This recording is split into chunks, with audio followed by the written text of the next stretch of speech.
Help! I slept with all of his friends. His revenge left me homeless and broke. I would never forget the day my life went downhill within a blink of an eye. I thought I was having fun and exploring what I had not done before. All I wanted was to experience and venture into new things that my husband was not offering. You know, sometimes it's really bad to get married when your heart still wants to explore other things. It's like getting married when you are not even ready for commitment. My husband was very boring and always busy with work to a point that he didn't even try to make time for me. As his wife, it would always be either his work or gone to business trips that take months for him to come back. So I am young and still beautiful, so I thought, why not try what I had been missing out ever since I got married. Well, my work history is not too good, so some might know what I mean when I say some old habits die hard.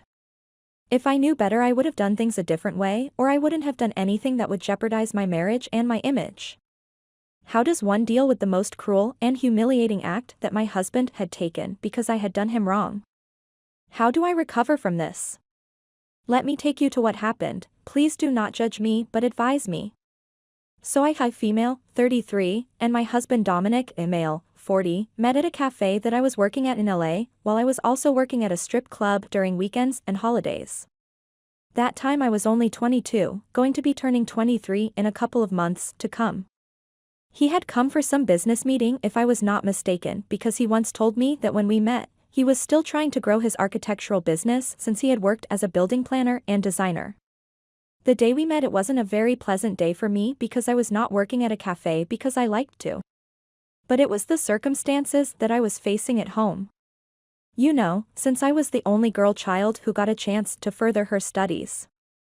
I was raised by a single mother who is also dealing with her own drinking problems, so I had to become an adult to her and my younger siblings. I worked at a cafe to raise more funds to pay for my tuition fees and make amends to take care of my younger siblings. So I didn't get a chance to enjoy my youth and do what my age mates did. One day he asked for my numbers, telling me that he loved my service, so he would like to get my work schedule so he would know if I was working or not. Because there was this time one of my colleagues told me that Dominic had come to the cafe when I was not at work and asked to be served by me, so when he was told that I was not working, he told them that he would go to another cafe for his coffee until I was back.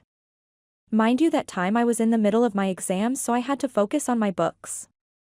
He was such a charmer and a smooth talker. As time passed, I went out with him.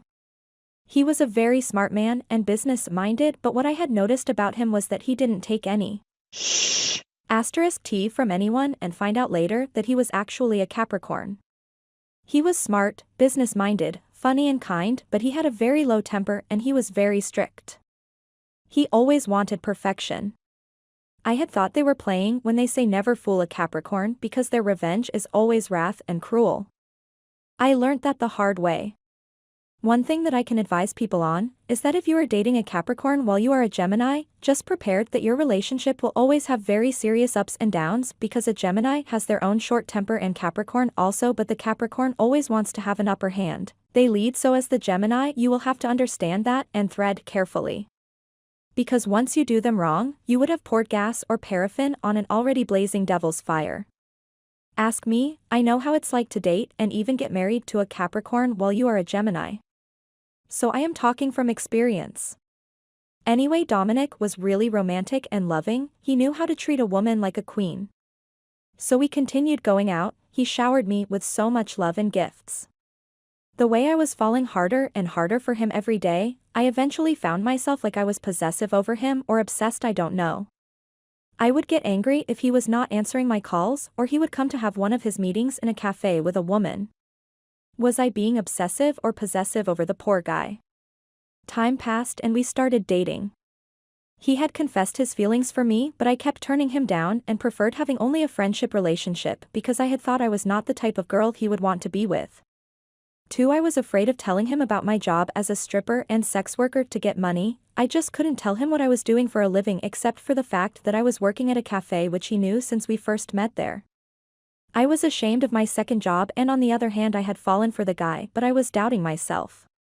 After a year of dating, he proposed and we got married. My mother was also okay. Dominic had gotten her some help to take out the addiction of alcohol she had, and he was taking good care of my siblings. I wouldn't have to ask for me. I mean, he was doing enough for me and my family, but one thing I knew was that I didn't know if I loved him deeply or I just loved the benefits he was coming with. I had graduated before we got married and the guy wanted to start building his own empire, meaning he wanted to have children that would take over when he either retires or passes on. Time passed and I had told myself that I would leave the strip club and at least focus on my new venture business that my husband had helped me start.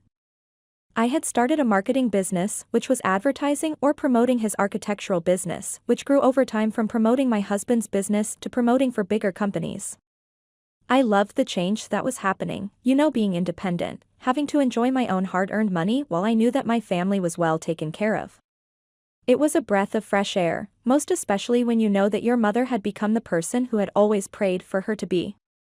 As my business was doing well, I had quitted being a stripper and a sex worker, well I quitted when I had started dating Dominic for a couple of months. His love, attention and affection couldn't let me continue with the job, so I had to change for him, well not for him only but also for myself to grow. So when I was working at a strip club, I had gotten regular clients who would just call me to ask for my service in exchange for money, of course. They were very helpful during that time, but when I got into a relationship with Dominic and I had seen that it was getting serious, I had to cut all the deals we had off and delete their contacts because I didn't want to put my first serious relationship in jeopardy. About a couple of months later, I started getting sick so much to a point that even my husband got worried and decided to take me to the doctor because I was losing weight and had no energy to even satisfy my husband's needs as I had to. That sickness was stressing me out because I had thought of the worst, like my husband would cheat or find someone else better, who would fulfill his desires and bear him a child, or he would divorce me because he wouldn't be able to keep up with a sick person. But he stayed around and even took some months off work to take care of me. I would appreciate that till I take my last breath. So the doctor had admitted me, saying my blood level was too low, I was not eating well enough, which was too risky especially in the condition I was in. My husband was confused about the condition the doctor was talking about, so was I. So he furthered his explanation by telling us that we were pregnant. Well, I was pregnant. I was happy, but my husband was happier and I loved seeing him so happy. Since then he started being fussy over me, making sure I was eating well and I was taking care of myself, but he was overdoing it, though I couldn't complain. I had a good support system that my husband was giving me. Not to mention the love he showered me with, it was breathtakingly refreshing. I don't really know what had gone wrong with him like that. I guess it was selfishness and greed, I don't know. As much as our intimate moments were on the level that satisfied me, but he loved me, and I should have embraced that. And what did I do? I betrayed him in a most painful and cruel way. A year later I had given birth to a very cute and beautiful baby girl. Was I not happy? I was ecstatic, but I couldn't say the same with my husband because he had wanted and hoped for a boy. So a year after our daughter was born, he became distant, going to work earlier than he used to and coming back late. Our marriage was no longer the same and it was breaking my heart because he was very much in love and supportive during the whole pregnancy journey, but when the child was born, he stuck around for 6 months, then he started his acts. The more Dominic was acting offish and absent to our daughter and I, the more I kept having thoughts about him. He was no longer the loving, romantic, kind and caring husband that I had married. Wasn't he the one who had been pestering me about starting our own family, building his empire and all that? But when the baby was born, he changed. And he changed for the worst. Mind you, the child looked so much like him, but that didn't give him any motivation to show some love and kindness to his child. He was treating me like I was cheating on him or I had cheated on him. Time passed and I saw no change in Dominic's behavior, but it was getting worse each day. I couldn't take it anymore, it was tearing me apart because I didn't know what his problem was, and if I tried to communicate with him about it, he would say there was no problem and he loved our daughter. His words were saying something else while his actions were saying another thing, so what he was saying versus what he was doing was not colliding even a little. So I took my child to my mother's house. I was glad that my mother had fully recovered from her alcohol addiction and he had become a mother we had always wished for, to me and my siblings, and he showed so much love to my daughter, which was another thing I was grateful for. So I left my baby girl for a full 2 months, telling my mother that I wanted to fix my marriage with Dominic and plead with him to accept that he had a chance to have a child even if she wasn't what he had expected, but she was still his child, his blood and semen. During my efforts to fix our marriage, the man of the house didn't seem to change. Yes, he would tell me that he loved me, but what about our daughter? What he was doing to me and our daughter was slowly finishing the love I had for him. What is love exactly if you are not showing it, but keep saying it like it's a chorus in your favorite song? How can a person say they love you but they can't love their own seed? It was really confusing and heartbreaking because if I were to choose between my husband and our daughter, I would definitely choose our daughter because his love that he said he had for us was not enough. In fact, it was just lousy and useless words because his actions were saying a different thing. One day he had invited his friends for a bray to celebrate his success in getting a client in Africa. I was proud of him and his achievements. I won't lie, he had worked very hard to get that contract and he eventually did through his hard work and dedication. So as the good wife that I was, I helped him prepare for the bray that he was hosting. He had asked me to help him because he first wanted to celebrate with his friends, then invite the family later on when the contract was confirmed and signed. I helped him with everything that he needed. My daughter was still with my mother at that time. So when his friends came, I didn't know all of his friends, I only knew a few. I got the shock of my life. 2 of his friends were my clients back then when I was working at a strip club.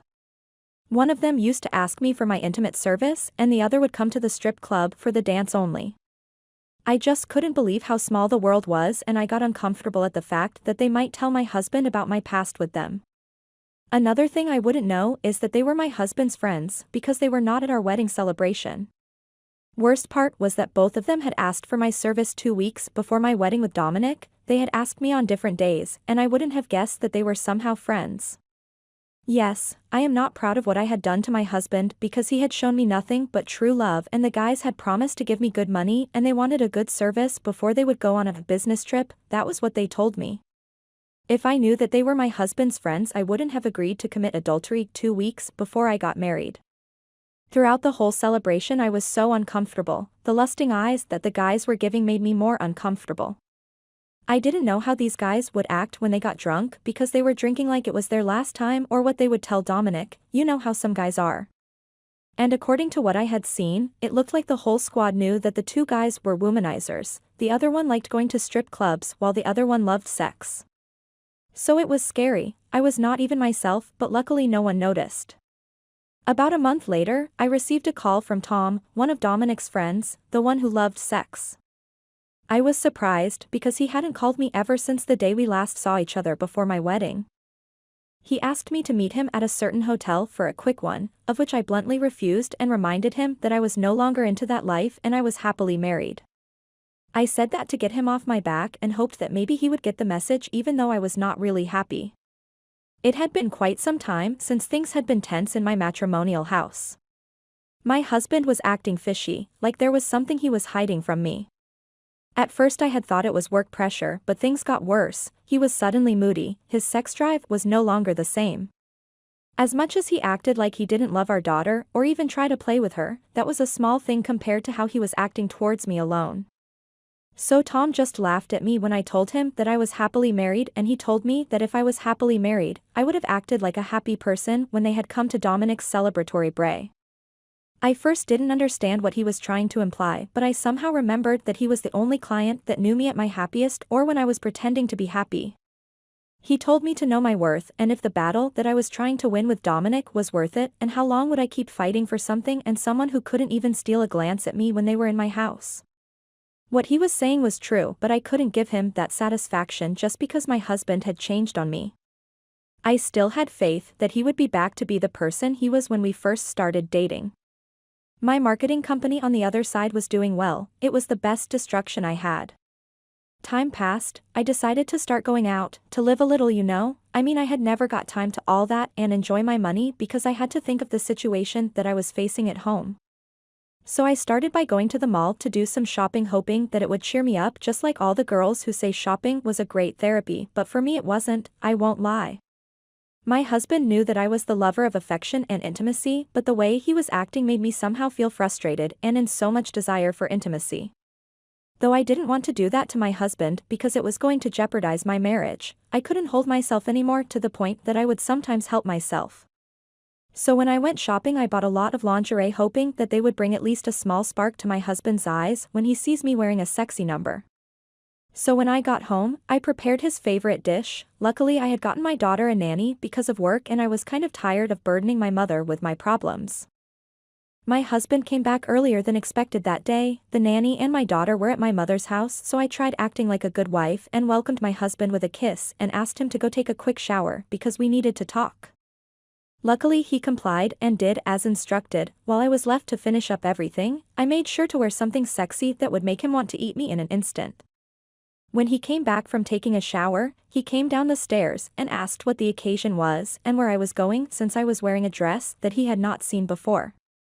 I told him that I had wanted to spend quality time with him and tried addressing the issue that we were facing in our marriage. But the guy just dismissed my concerns and changed the topic. I asked him to at least notice me as his wife. I then tried seducing him, but he was not having it. He complained about being tired, and what surprised me that day was that he asked where Chrissy, our daughter, was. I knew he didn't ask that because he wanted to ask, but it was because he wanted to dismiss what I was trying to do and address it with him. So I told him that our daughter was at my mother's house. He just took the car keys and told me that a child shouldn't be separated from their mother because that would break the connection and the bond we had, so he was going to fetch her. I didn't really understand the sudden love he had for our daughter, but somehow my heart was happy and at ease to see him considering our daughter's feelings. I had hopes that maybe we would get through everything, but who was I fooling? He left me there with a lingerie on. He didn't even try to at least compliment or show me some affection. He just remembered that he had a daughter that he had been absent with for a year. My heart was broken and I was so thirsty and hungry for some intimacy, so I found myself calling Tom with the hope that he was available. Luckily, he had invited me to their private party because I had told him that I was bored and I needed some company. I didn't even waste any time. I just changed only the dress that I was wearing, then went to the location that Tom had sent. I didn't care if my husband would come back home and not find me. All I was thinking about was the salt and desire for affection that I had been craving for. When I got there, Tom welcomed me and introduced me as his fun girl, which came as a huge shock to me because I didn't remember forming any fun relationship with Tom, but I dismissed that, but maybe we did have a fun relationship which happened a long time ago. So the night went on, and at that party, I noticed a few of Dominic's friends. Someone suggested that we all play spin the bottle, where one would either kiss the person the bottle would be pointed to or you would have a shot of vodka. That game was fun and all. I had kissed 3 of Dominic's friends including Tom. As the game was getting heated, someone changed it and told us to play truth or dare. I tried containing myself by choosing truths, but Tom asked if I was truly happy and sexually satisfied in my marriage. That question caught me by surprise because I didn't know how to answer, and I couldn't lie because they would see that I was lying. I was getting uncomfortable, so I changed the answer I had given them and chose dare. Tom then dared me to go to one of the rooms in the house with a guy called Kenny for 15 minutes. He looked like he had been craving for me the whole night. I was resistant at first because I didn't know what I was supposed to do in that room, but I eventually went with the guy. When we got there, the guy started touching me. Mind you, I was also tipsy, so the alcohol was playing its role on my body, so it reacted to his touch and smooth words he kept saying. Within a blink of an eye, I found myself going down with the guy. My mind had flushed down any thoughts of my marriage problems and my husband. I was enjoying the moment. My mind took me back to where and who I was before getting married and having a whole family. Not knowing that the room we were in actually had cameras, I was so caught up in a moment to a point that I didn't notice anything, plus the alcohol was doing its work. The game went on until late, and the real fun started when everyone was dancing. I was really sloshed to a point that I found myself dancing like a stripper on top of the table. I did the dance for 3 of the guys, who included Tom, Kenny, and the one that used to come to the strip club for my dance. I was letting loose and cared less. Little did I know that they were actually my husband's friends. Well, I knew the 2, but I didn't know about Kenny. So as I was busy dancing, I told the guys to follow me to the private room. My stripping habits had come back on full mode, and we were all drunk, so I commanded them to follow me to the room and they complied. When we got there, we started our little party. I danced for them and seduced them to a point that Tom and Kenny started touching me, and boom, we were having a threesome. I was enjoying the way that they were touching me and making me feel good.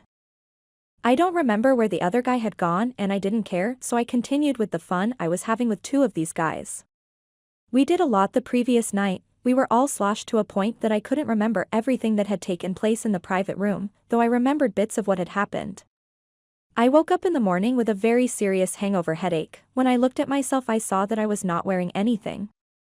My heart started beating thinking of the worst and thinking of how stupid I was for putting my marriage in jeopardy. I had committed adultery, something I had vowed to myself to never do again. I was so scared, thoughts were racing in my head. I couldn't help but feel guilty of what I had done, and there was no undoing it. As I was busy panicking, Tom came into the room with a cup of coffee and painkillers to kill the hangover headache. As much as I wanted to appreciate his kind gesture, my heart and my mind didn't allow me to. It was on its own dimension and a very dark one. I just couldn't stay there anymore, so I only took the painkillers and drank them before rushing home. When I got home, I found my husband busy with his drawings. He was doing a very good job and I was really proud of his accomplishments. I greeted him and he told me that Chrissy was sleeping, in a very cold tone. I knew I was in deep *T because I didn't even notify him about my sudden departure. It was something that came to mind at the last minute. I tried apologizing to him for leaving the house and not tell him where I was going. Instead of saying that maybe it's okay, he just gave me an answer. He was as cold as ice. Weeks later, I had been living in fear and thought that my husband was seeing through me what I had done.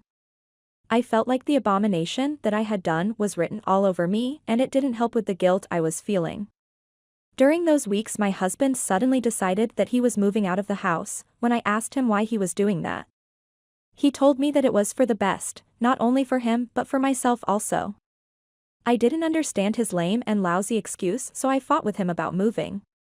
After the whole begging and throwing tantrums that I did thinking he would change his mind, the guy continued with his plans and moved out of the house. I knew there and then that my marriage was hanging on a very high and dangerous cliff. You know, when you get that feeling that tells you that everything you had worked hard for was about to go south instead of north side. That was what I had felt, and I couldn't even blame anyone for it. About a week after he had moved out, a delivery guy had come to the house, stating that he had come to deliver the parcel. When I asked who had sent it, he told me what all other delivery guys usually say, "I don't know ma'am, I am just a delivery guy." My conscience told me that maybe it was something from my business clients. Little did I know that it was actually divorce papers and another paper that stated that Dominic was taking full custody of Chrissy. I thought I was going crazy, like my mind was about to burst like a bomb. I couldn't believe why Dominic would just decide to send me such things. Why couldn't he sit down with me and talk like married and matured parents? But he went there and filed for a divorce plus full custody of the very same daughter he had neglected for a year. I couldn't let him win just like that. If he wanted to go, he should have told me, but not take my daughter. I called our family and asked for an urgent meeting with Dominic because everything was going through our lawyers. Luckily, the week didn't end and the lawyer had confirmed that we would meet in the next 3 days. So when we got there, I asked Dominic why he was divorcing me and why he wanted to take full custody of my child. The answers he gave me were more than enough to make me depressed and think of the worst of myself. He told me that he knew that I had cheated on him with 3 of his friends, and I didn't start there because he also found out that I had cheated again 2 weeks before our wedding day. He furthered by saying that he knew about my past job and that the cafe job was just a front job for me. I didn't understand where he had taken all that information. My mind had thought that maybe Tom might have told him. But I found out that he didn't. Dominic had found all of that by himself, and his trusted friends had told me that I had gone to the private party that they had hosted and Tom introduced me as his fun girl. I had no comeback when he said, so I opted to just humble myself and apologize, hoping that we would maybe try and work things out for the sake of our daughter. He was not having. He was so furious even the veins were coming through his temple. I had seen Dominic angry, but the way he was angry that time made me scared and regret the things I had done. I know I should have been honest with him from the get-go, but I decided to keep everything to myself, and when the old me got unleashed I couldn't control it. And forgot that I was no longer under the pressure of my family and I was a married woman. But what did I do? I broke the vows that I had made in front of our families, friends and God, and there was nothing I could have done to save my marriage. I tried pleading with Dominic to at least have mercy and not take my daughter away, but the guy just told us that he was done talking and the call he would like to receive would be the call that tells him that I had signed the papers. I couldn't let him win. I couldn't go back to being the person I was before I found Dominic, so I tried fighting for what was mine. During my efforts of trying to fight for my daughter, Dominic did the worst thing possible. He had gone to one of the gossip journalists and told them that he had taken his company out of my marketing company. He would no longer use my company for his business because I was untrustworthy and an unreliable person. He furthered his statement by saying that my marketing company is just a front to get more clients, but my real self was a body seller, a stripper, and a mother to the daughter that I would always take to my mother's place so I would have time to satisfy my clients. I couldn't believe that the guy I had loved and fought so hard for him to notice me as his wife would just go to journalists and tarnish my name just like that. After that, I lost so many clients to a point that I didn't even know how and where I would start and pick up the pieces that the person I had once loved had scattered. You know, when a person says they were drowning in deep muddy waters. I was that person. I was drowning in muddy water and I couldn't swim. I resorted to finding closure in alcohol. I became what my mother was. At that time I understood why my mother was an alcoholic. My life was down and out.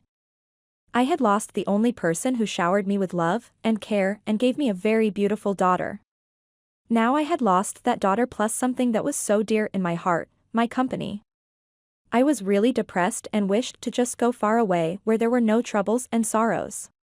6 months later, my mother told me to stop having a pity party because it will not bring back the things that I had lost, including my daughter, but instead it would take me straight to the morgue, and when that happens, I would not be able to fight nor see my daughter ever again.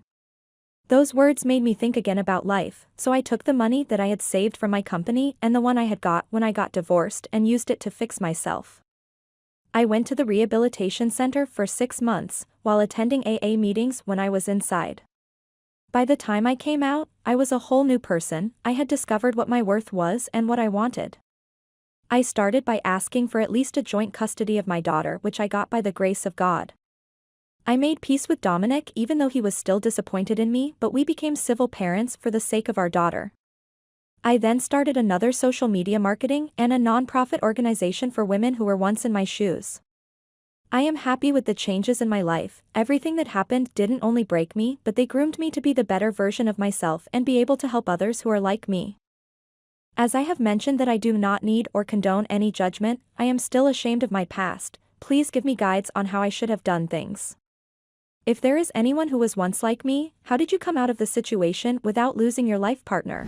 I have learned that if you have kids around, you need to always hide things in a very deep and sacred place where they won't get them. You know, my kids are very smart for their age, and the pictures that they found while hunting for their favorite Christmas spy almost ruined everything. You know, it almost tore the family apart. Our Christmas Day mood went from 100% mood to a 0 real quick. I really regret what my past almost did to my family. I am still in disbelief that my deepest and darkest secret, something I had thought I had hidden and even forgot about, would be found by my own children. The worst part was that my husband saw them too. I had left my previous life behind, but I guess every dark and dirty past will always come back and haunt you in the future, if you do not deal with it and be honest about it.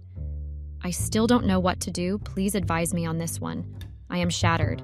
What I had thought would be a very good day with the family became the worst and dull day of my life.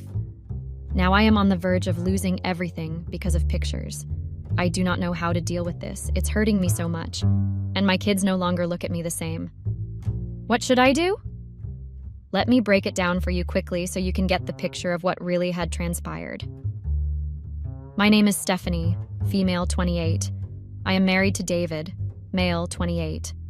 Well, David and I got married right after we graduated from college 4 years ago. I can say he is my high school lover. Even though we were not studying in the same high school then, we studied at the same college. We fell in love in a most unexpected way. I mean, he was an IT, the most wanted guy at school, and I was just an ordinary girl who grew up in a not-so-good background. I won't say I am proud of my background and where I am coming from, but it has taught me a lot about who I am and about life. You know, when a person with a bad background as mine says, I have tasted poverty and did some things I'm not proud of, but I did them to survive, and I have also tasted good life with so much happiness and love. So do not think, just because I am now living the life I had always wanted to live, you can easily break me and take me back to where I was. I am now a qualified urologic. I deal with male issues mostly, while I am also running a nonprofit organization for people with a background like mine. My husband and I have beautiful twins who are super naughty but wouldn't trade them for anything. I got them in my first year in college. It was a bit challenging having to focus on your studies while pregnant, especially with twins, but my husband was there throughout the whole pregnancy journey. My twins are now 9 years old, and they are the most precious gift that God has ever given me. So I grew up in a small town of Tupelo in Mississippi. I was raised by a very violent and abusive aunt since my mother was late, and I don't even know my father. I grew up having that space of needing a father's love, attention, and protection. You know, everything that I was going through at home was unbearable to a point that I had to go out there and hustle so that my aunt would stop complaining. It was a very tough time for me, because on the other side, I still had to focus at school and make sure that I passed all my grades, so I would be able to get out of the bad background. Sometimes I would wish my mother was still alive, but she passed on when I was too young. So my aunt took me in. I will always appreciate that because none of the family members wanted to take me in, so my aunt took it upon herself to take me in. A lot had happened when my mother passed on because the other family members had taken my mother's house. Meaning, if my aunt didn't take me in, I would have been a junkie maybe somewhere, sleeping under bridges.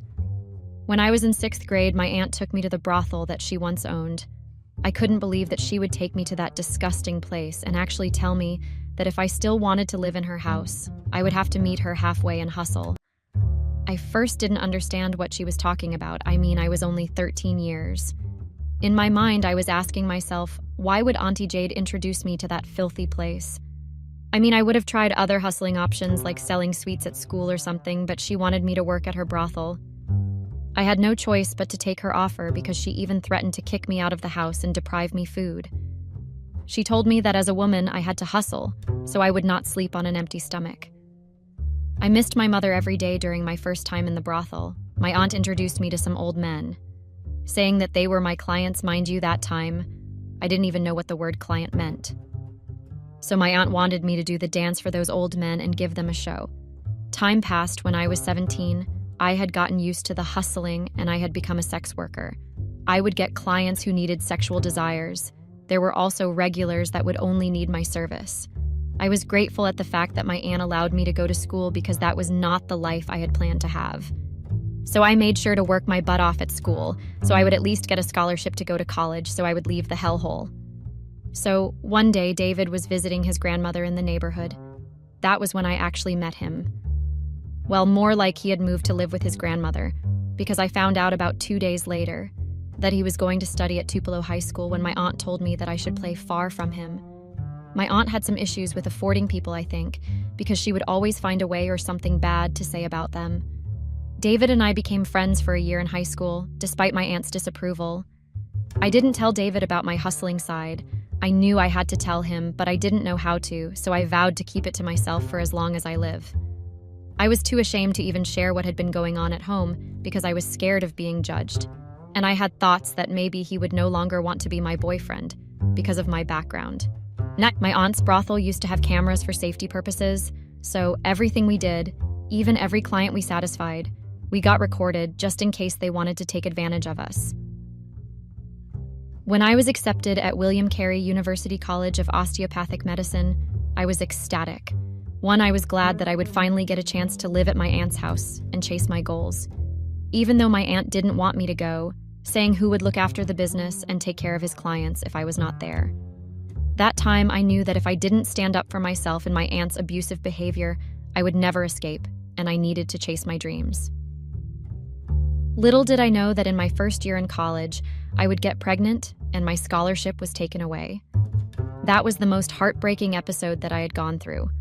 Luckily, the peanuts that my aunt would give me after I had finished with my job, I had managed to save them, even though it was not going to be enough for the whole 4 years of study.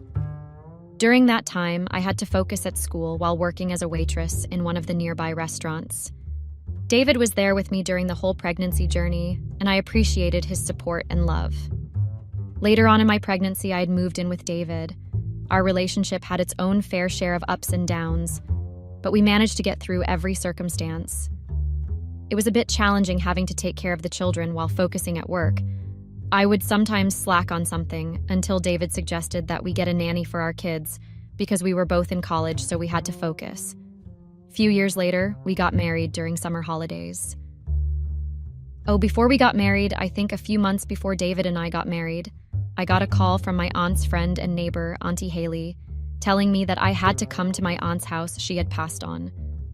I know that I should have felt some kind of hurt, or at least cry, because she had taken me into her home and groomed me, even though it wasn't a very pleasant grooming. But I felt nothing. I wasn't happy, nor sad. Is that even normal? So I told David what Aunt Haley had told me, and to my surprise, he already knew. His grandmother had told him. So we decided to go down to Tupelo for my aunt's burial ceremony. After we came back from the cemetery, Auntie Haley called me aside and gave me a box saying that it had everything that was dear to my aunt and some letters that she had left for me. I didn't understand why my aunt would leave letters for me, but I brushed that off. Then a few months later, David and I got married. It was the happiest day of my life. That time, our children had just turned 4 years old.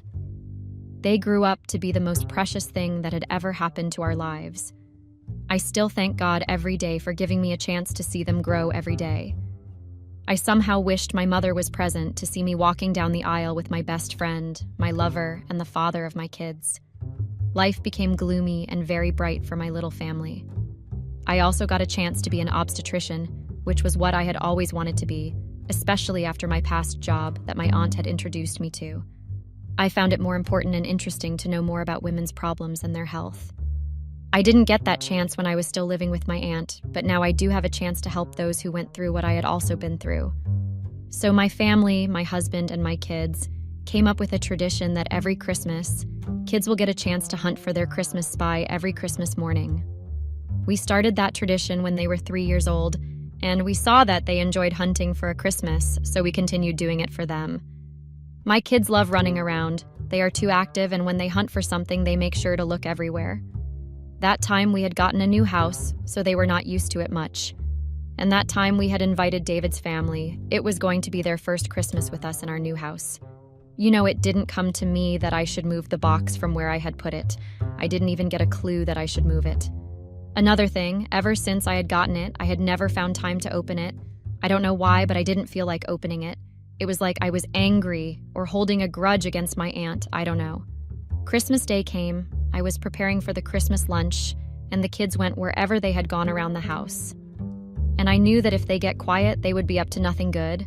My kids can be mischievous a lot, so if you don't see them in more than 20 minutes or 30, you will have to look for them wherever they are.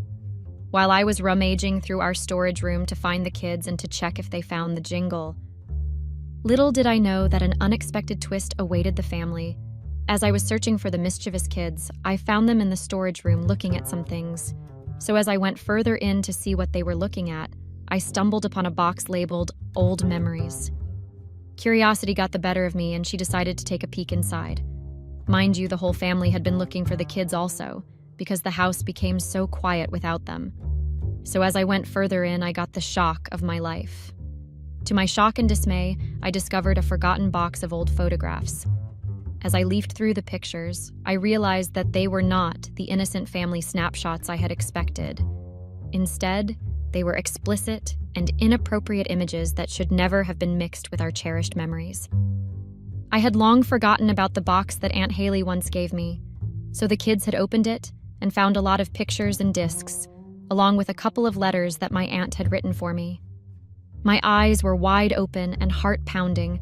I realized the gravity of the situation. I knew I had to act quickly to prevent Lily and Ethan, the twins, from discovering more inappropriate photos. But I was already late.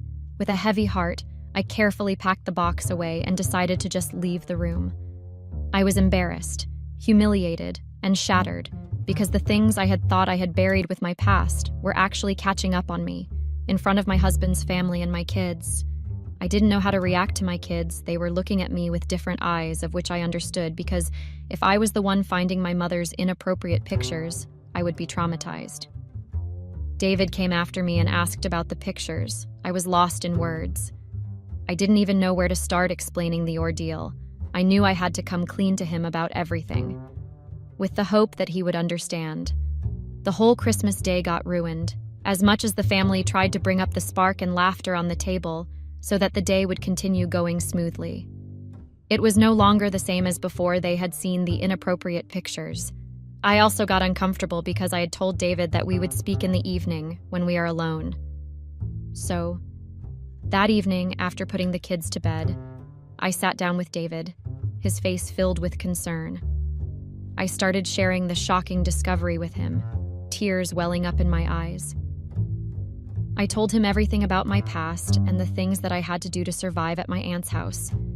David's initial reaction mirrored my expectations. I had expected him to be angry and throw tantrums, but that didn't happen. Instead, he got angry at the fact that I continued doing the job that my aunt wanted me to do even when we were in a relationship. He just left the room and went out. That day, he didn't even sleep in our bedroom. I was heartbroken and had so many questions in my mind, like why would my aunt tell Aunt Haley to give me that box knowing very well that I was in a relationship with David and we were engaged? I didn't believe how cruel my aunt could get, and to think of how I would look at my kids after what they had discovered. The pictures of me with a grown man who looked old enough to be my father. The pictures of me dancing for those men with big pot bellies. To the pictures of me in the room with one of the clients that were my regulars, busy satisfying his sexual desires. It was too much to deal with, and I had told myself that I was definitely losing my husband. The following day, I had locked myself up in the bedroom. I was too ashamed to face the family and my kids. I didn't even want to see their reactions when they saw me, because I was convinced that they would look at me with disgusting eyes. So David came into the bedroom, and he wanted us to talk. Mind you, that time my mind had already told me that I was losing my husband. The divorce word kept ringing in my head, and it was like I was losing my mind. I had never thought of myself losing my husband after so many years we had been together and after all the struggles we had faced. So before he said anything, I told him that I understood his behavior and would understand if he wanted to leave me because of my past. As I was saying that, tears were streaming down my face. My heart was breaking into many pieces. But to my surprise, he didn't judge me. Instead, he told me that he had expected me to come clean to him since he is my partner, but the past would never determine our purpose and goals. My heart was at ease a little when I heard him say that. Then together we grappled with the best course of action. From that day, we both knew that we had to protect our children from any inappropriate content they accidentally stumbled upon. I know it was careless of me to leave the box in the storage room, while I knew that my kids were naughty and mischievous. So after much discussion, we decided to seek professional guidance for the kids. We contacted a family therapist who specializes in child psychology, hoping to navigate the difficult conversation with Lily and Ethan in a safe and supportive manner. The following day, we, my husband and kids, gathered in the therapist's office. With a calm and empathetic approach, the therapist guided David and I on how to address the situation with our children. Together, we crafted a plan to explain the unexpected discovery while emphasizing the importance of personal boundaries and appropriate content. In a gentle and age-appropriate manner, my husband and I sat down with Lily and Ethan to have an open conversation. We had to do it earlier than later. So we explained that while searching for Jingle, that they ended up giving up on finding it, and explained about the ordeal that they accidentally stumbled upon some pictures that were not meant for them to see. We assured our children that they were safe and loved and wanted to protect them from anything that might confuse or upset them. We taught them a lot and even told them about my past, which was in the pictures. My husband told them to not look at me in a different way or have thoughts that their mother, me, was the person they saw in the pictures. Lily and Ethan listened intently, their innocent eyes filled with confusion and concern. My husband and I reassured them that the inappropriate content had nothing to do with their family and how they should react around me, and we were doing everything they could to keep them safe from any harm of the world. We continued to emphasize the importance of trust and encouraged our children to be open and honest about any confusing or uncomfortable situations they might encounter. I love my children so much, and it would kill me in my grave to hear or see that they were treated the way I was treated by my aunt. I appreciated my husband a lot. You know, sometimes it's hard not having a father figure in your life to guide you and protect you through all life challenges. I didn't have that chance to have a relationship with my father, to a point that I agreed and submitted to everything that my aunt would say, and somehow got used to it. But my children had a chance to have a father who loved them and would do anything for them in their lives. That made my heart be at peace. I was happy that I got to share all about my past with my family, and we plan to move on and continue to be a happy and loving family. Over time, our family grew even closer as we supported one another through the emotional aftermath. We had set a meeting with David's family and shared with them everything that happened in my past. The family was devastated by the news and couldn't believe that my aunt would do that, but I was glad that they didn't judge me, but our relationship grew closer and showed me lots of love and support. The whole decided to move forward with their lives and somehow forget about the inappropriate pictures. We would continue to support each other, cherish our time together, and never forget the importance of open communication and trust. We, my husband and I, attended therapy sessions together, discussing our feelings and fears openly, and learned valuable tools to cope with the unexpected challenges we would face in the future. As the years passed, the family healed, our bond fortified by our shared experience. My husband and I became advocates for open communication and created a safe space for our children to discuss any concerns they may have. Together, we transformed a difficult situation into an opportunity for growth and resilience. That was when I started a nonprofit organization for women who went through what I had also been through with my husband's help and support, of course. I mean, we grow through what we have been through, right? So why not help other women heal and grow from what they are going through? The unintended discovery became a pivotal moment in our lives, forever reminding us of the importance of trust, love, and the strength of our family. Through our united efforts, my husband, myself, Lily, and Ethan crafted a future filled with resilience, understanding, and the unwavering support that would guide us through life's unexpected twists and turns. We realized that the true spirit of Christmas was not found in material possessions or decorations, but in the love and support of our family and friends. And even though we had faced a terrible ordeal, we knew that we would come out stronger on the other side. Without any judgments, please share with me how I can heal from this, because as much as my family and I found help mentally, but I still see that my husband hadn't forgotten about it. But he is trying so hard to hide that. What should I do?